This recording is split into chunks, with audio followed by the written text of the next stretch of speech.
மூணாறில் தேவாலயங்களில் குருத்தோலை ஞாயிறு கொண்டாடப்பட்டது.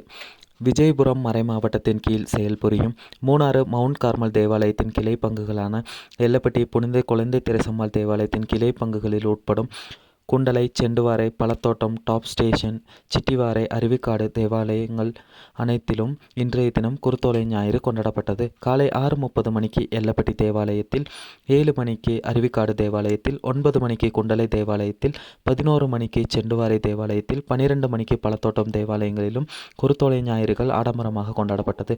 குருத்தோலை ஞாயிறு என்பது இயேசு கிறிஸ்து எருசலேம் நகருக்குள் வெற்றி ஆர்ப்பரிப்போடு நுழைந்த நிகழ்ச்சியை நினைவு கூர்ந்து கிறிஸ்தவர்கள் ஆண்டுதோறும் அனுசரிக்கின்றனர். இயேசுவை போற்றி அவரை மன்னராகவும் மிசியாவாகவும் வரவேற்கும் விதமாக மக்கள் குருத்தோலைகளை பயன்படுத்தி அவரை வரவேற்கின்றனர். இந்த நிகழ்வு ஈஸ்டர் பண்டிகைக்கு முந்தைய ஞாயிற்றுக்கிழமை கொண்டாடப்படுகிறது. இயேசுவும் அவரை பின்பற்றியவர்களும் எருசலேம் நகருக்குள் நுழைந்த போது அவரை போற்றி மக்கள் குருத்தோலையும் கொண்டு வரவேற்றனர். இயேசு கழுதை மேல் அமர்ந்து நகருக்குள் நுழைந்த பொழுது மக்கள் அவரை வாழ்த்தி ஆர்ப்பரித்து அவரை வரவேற்றனர். இயேசுவின் மீட்பு பணியின் ஒரு அங்கமாக பார்க்கப்படுகிறது. அவர் மக்களால் போற்றப்பட்டாலும் அவர் விரைவில் சிலுவை மரணத்திற்கு ஆளாவதற்கு தயாராக இருந்தார் என்பதை இது காட்டுகிறது. குருத்தோலை ஞாயிறன்று பல தேவாலயங்களில் சிறப்பு வழிபாடுகள் நடத்தப்படுகின்றன.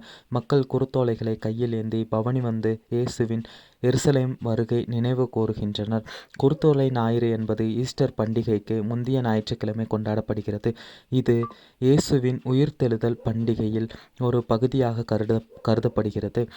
இதன் பாகமாக மூணாறில் உள்ள எல்லப்பட்டி பங்குகளில் உட்படும் தேவாலயங்களில் குருத்தோலை பவனியாகவும் ஆடம்பர திருப்பலியும் பங்குத்தந்தை அலெக்சாண்டர் மற்றும் துணை பங்குத்தந்தை டிண்டோ மற்றும் நூற்றுக்கணக்கான கிறிஸ்தவ விசுவாசிகள் பங்கெடுத்தனர்.